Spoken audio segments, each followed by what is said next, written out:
There's no need to fear. Underdog is here. Time again for the Underdog Show, starring that champion of champions, Underdog. Not a bird, not a plane, not even a frog. Just little old me, Underdog. There's MC and his buddy Julie, go gophers on the run. The stories of McBride outrageous, no one could be more courageous. Underdog, Underdog, Underdog, Underdog. Join the king in Bongo Congo, meet a cat with savoir-faire. Go watch the hunter chase the bocce shooters on the rocks, and then there's Underdog.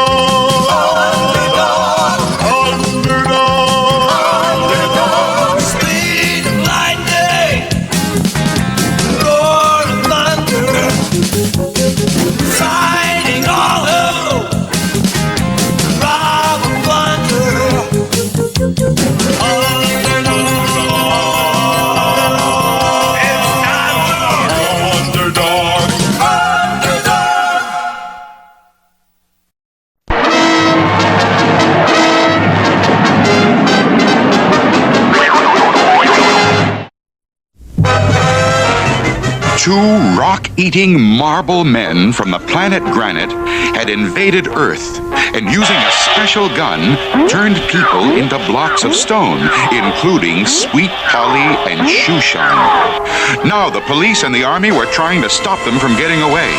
There they are! Fire!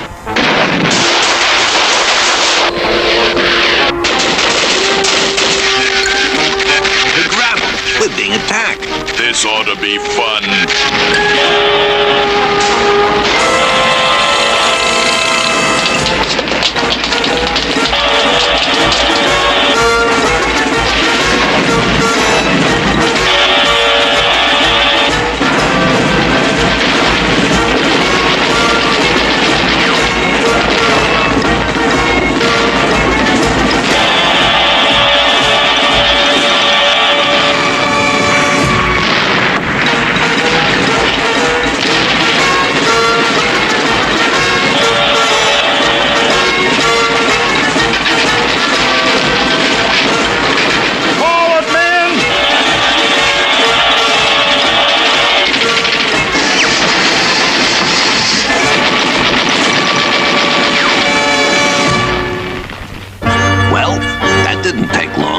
Let's load these blockheads into the ship and head back for the planet Granite. Yeah, and some decent food. These Earth stones just don't have the flavor of the stones of home. Well, come on then. If we don't get back pretty soon, we'll catch it from the leader. And so it was that a short time later, the two stone men with their cargo entered the throne room of Captain Marblehead, dictator of the planet Granite. We are back, O peerless leader, with the slaves, and we are returning to you the mighty granite gun. Well done. Guards, crack open the slaves. What's the meaning of this? Where are we? Who are you? I'll report you to the police. The police. Ha! Your pitiful police are 1,000,000 miles away. You are on the great planet Granite. We are the Marbleheads, and you are our slaves. Slaves? Oh my, slavery is a very evil thing. I beg you, sir, to stop this outrage. Stop it! Nonsense! We need slaves to work in the rock mines. You see, we live on rocks. They are our food. We have the most delicious rocks in the universe. But it is very difficult to mine the rocks. That is why we have slaves. Take them away to the mines.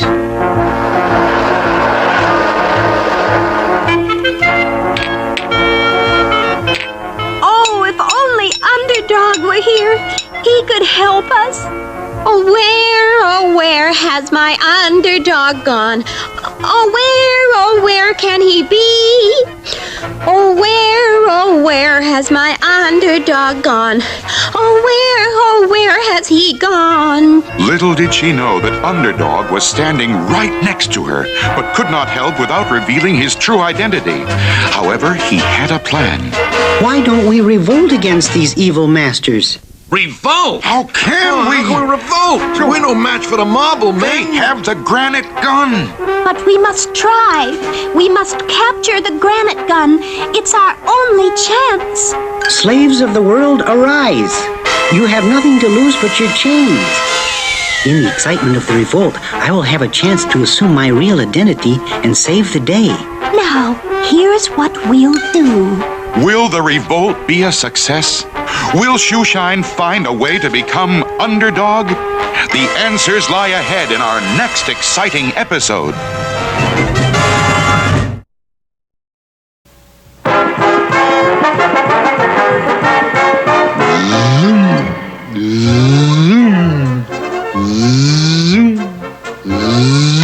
Chumley, why in the world are you making those ridiculous noises?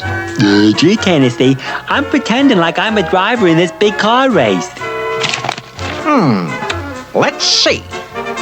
Big race next week. Anyone can enter. $500 first prize. Zowie! That's for us, Chumley. We're going to win that race. But gee, Tennessee, I was only pretending. We can't enter with this old bed. We're going to build a racing car, and we're going to win that money. Tennessee Tuxedo will not fail. Let's go get Yuck and Baldy. Gosh, Tennessee, this sure is a funny racing car. How's it going to work, Tennessee, huh? Very simple, Yuck. Inside here, we have a giant spring. The key on top winds up the spring. Then when we release the brake, we'll be off like a flash. I think I'll just sit this ride out. Don't be ridiculous, Baldy. There's nothing to worry about. Okay, Tennessee, it's all wound up. Baldy, release the brake.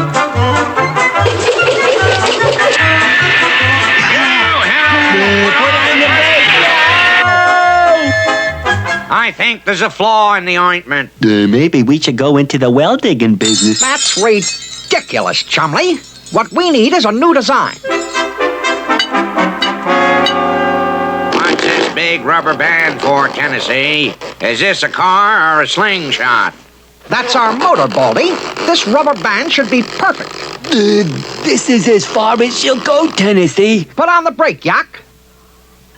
All right, men. Here we go.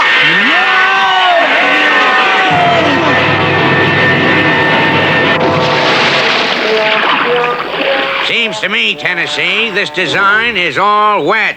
We'll have to try a new model.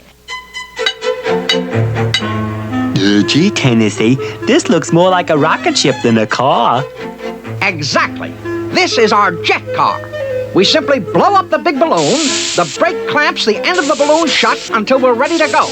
Then we take off the brake, and we blast off.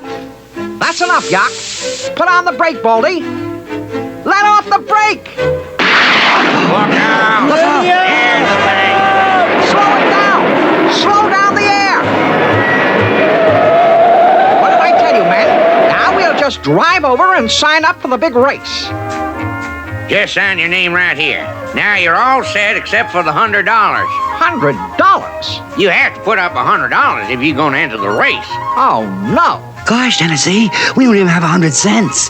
Oh, how are we going to enter the race and with all that money? Hey, that's a great-looking car you got there. You want to sell it? We'll give you $10. Sell it? We won't sell this one, but we'll build you one just like it. Great. Just so we can have it in time for the race. Oh, I'll take one. Oh, Yeah, I'll take one too. Yes, I'll take one. All right. Just give your names and Chumley will write them down. We can't build all those cars. It'll take us forever. We'll just have to find out from Mr. Whoopi how we can make our cars fast. Well, boys, so you want to speed up production on your automobiles, eh? Well, I wouldn't want your plans to backfire, get it? Well, what you need is assembly line production. Gosh, Mr. Whoopi, what's that mean, huh? Let's take a look at our flashy, flexible, three-dimensional blackboard. The first factory that used the assembly line of manufacturing was a flour mill run by Oliver Evans of the United States. This mill cleaned, ground, and sifted the grain without stopping between steps. You can see that the assembly line system of manufacturing moving goods along from one worker to another made production much faster and thus helped make products much cheaper because fewer hours of labor were needed. That's great, Mr. Whoopi.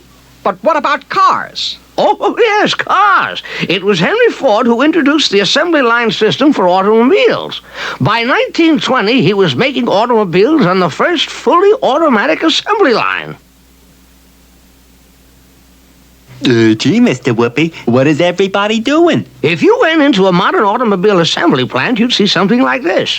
First, the bare framework placed upside down on a long, slow-moving conveyor belt. Next, someone fastens on the rear suspension system, and the next man bolts on a rear axle. Then the front suspension system is mounted, and other men reach in bins alongside the conveyor belt, pulling out propeller shafts, fuel tanks, brake linings, and many other items which they install in turn. Zowie, Mr. Whoopi, that's fast. Oh, yes, indeed. Next, a giant mechanical hand picks up the frame and turns it right side up on the conveyor belt. An overhead crane swings a complete engine into position while men working alongside put on the wheels and tires, steering gear, and even bumpers. A moment later, out of an opening in the ceiling, a complete car body is lowered into place, and in pits underneath, the assembly line men tighten bolts to hold the body to the framework, and other workers around the car connect tubes and wires, put on seat covers and floor mats and all the rest. Looks to me like all those people would trip over each other. Oh, no, my boy. There is no frantic haste or confusion. Each man has only a few operations to perform, and their work is so arranged that no one interferes with anyone else. You see, the whole process of assembly line production is a good example of teamwork between workers and management to make enough cars to go around. And that's exactly our problem. Come on, men. And thanks, Mr. Whoopi. Here we are, men, our own assembly line. We're going to build 10 cars exactly like this one of our own. Yak, you'll put one of those frameworks on the conveyor belt and slap on the back wheels. Baldy, you'll put on the front wheels and the steering wheel.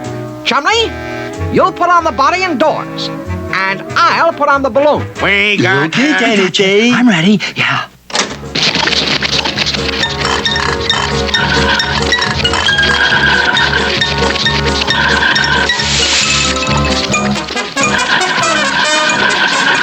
Oh, gosh. There's no more pins to hold on the wheel. I'll just borrow one from our car. Uh-oh. Out of bolts. I'll just borrow one from our car. Gee, there's no more hinges for the doors. I'll just borrow the ones from our car. That's it, men. 10 brand new cars. At $10 a piece, that makes $100. Just the amount needed for our entry fee in the race. And we're sure to win. And so, racing fans, the drivers and crews are ready to leap into their cars at the sound of the pistol. And there it goes. Let's go, men. Oh, great, great. The doors fell off. No time to worry about that now. Tennessee Tuxedo will not fail. Yak, let off the brake.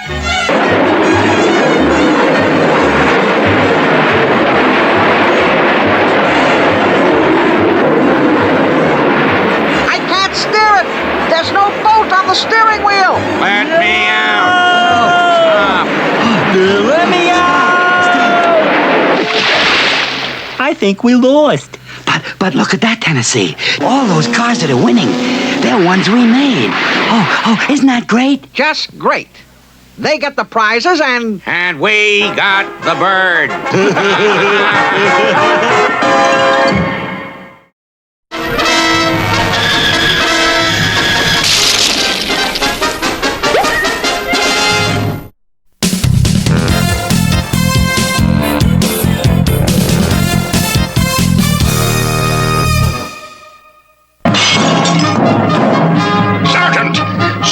What? You rang? What's going on around here? Somebody just threw this funny-looking rock through my window. Begging the Colonel's pardon, but that's no rock. It's a hand grenade. Oh, well, a grenade! Yep, those Gopher Indians you're trying to make soldiers out of are having grenade practice. You mean this thing might go off? Any minute.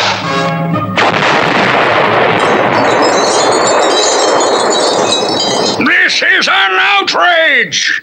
Can't those Indians do anything right? They have ruined the rifle range, the obstacle course, and the drill field. Now this. Well, it was your idea to make soldiers out of them. And I will, too. Colonel Kit Coyote always succeeds. It's regulation. Anyway, I'm going to put them in a place where they can't get into any trouble. Where's that? In the kitchen. Uh-oh. All right, men. This is where you're going to work. And your work is very important. Remember, an army travels on its stomach. What did he say? Him say army could go pretty far on your stomach. What? I bet never mind that. Just make lunch. What's for lunch? Soup.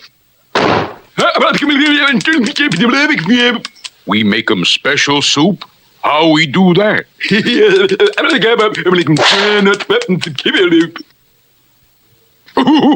P2P, you genius. Salt, black pepper, red pepper, Tabasco sauce, Worcestershire sauce, meat. Now stir 'em up good.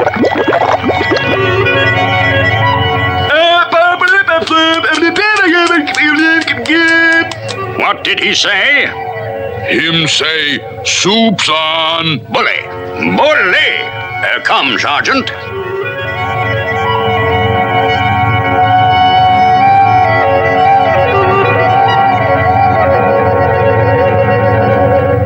Very tasty.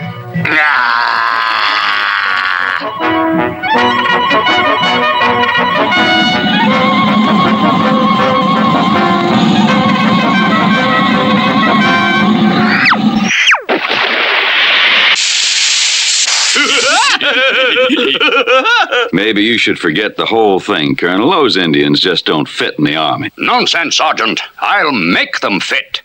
If they can't make soup, maybe they can bake biscuits. Now, it's very simple. Just flour and water and eggs and baking powder. Even you two should be able to do that. Now, get busy. Flour, water, eggs, baking powder.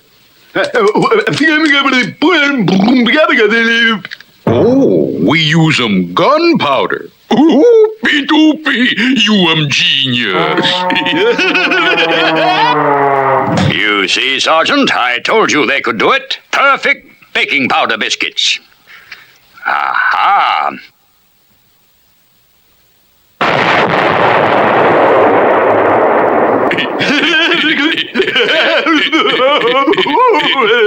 Get out! You're discharged. Get out! Out!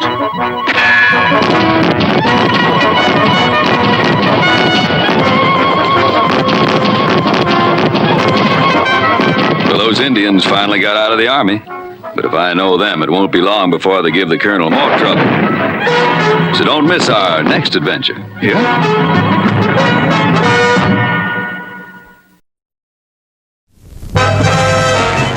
Captured by the Marble Men and put to work in the rock mines as slaves, Sweet Polly and Shoeshine were about to try a daring escape. No sooner had they been locked in their cell for the night when... Guard! Guard! What is it? I'd like a drink of water, please. Wouldn't you know? All right, stand back from the door. Here. Oh, thank you, sir.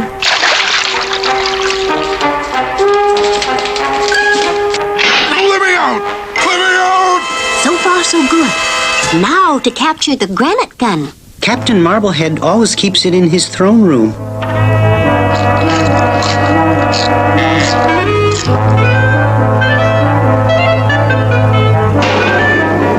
What's going on here? Guards! Guards! Run! Run!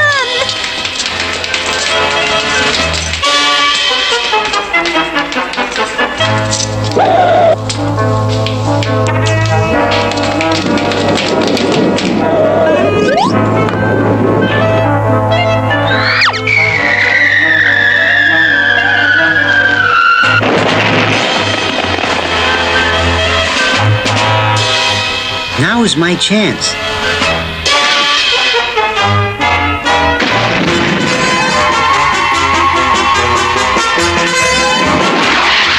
There's no need to fear. Underdog is here. It's Underdog! We're saved! Get him! Get him, boys!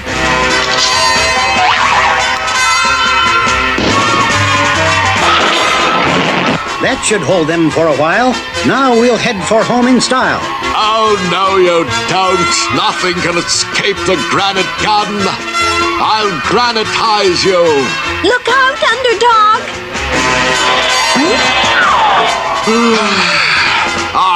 You see? Now all you slaves take to the mines. And me. No one has ever beaten the granite gun before. Well, this is the end of the granite gun. There will be nothing left when I am done. And Underdog turned his powerful X-ray eyes on the gun and melted it away. I'll get you for this.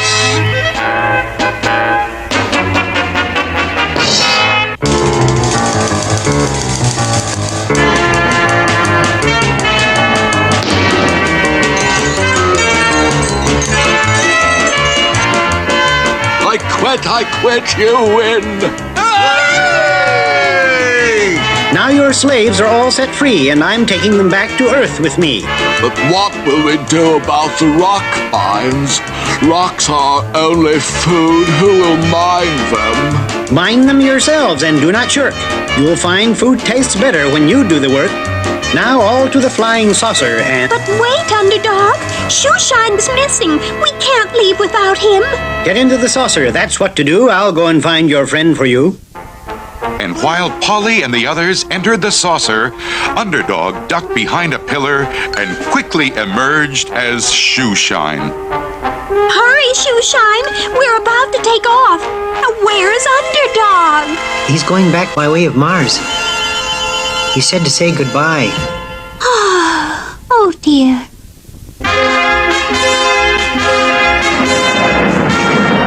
And so ended the adventure of the planet Granite.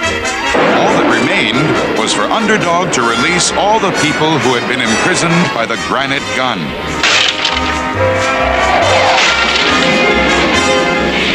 And once more, people could say, "Look, in the sky. It's a plane. It's a bird. It's a frog. A frog? Not plane, nor bird, nor even frog. It's just little old me. Underdog.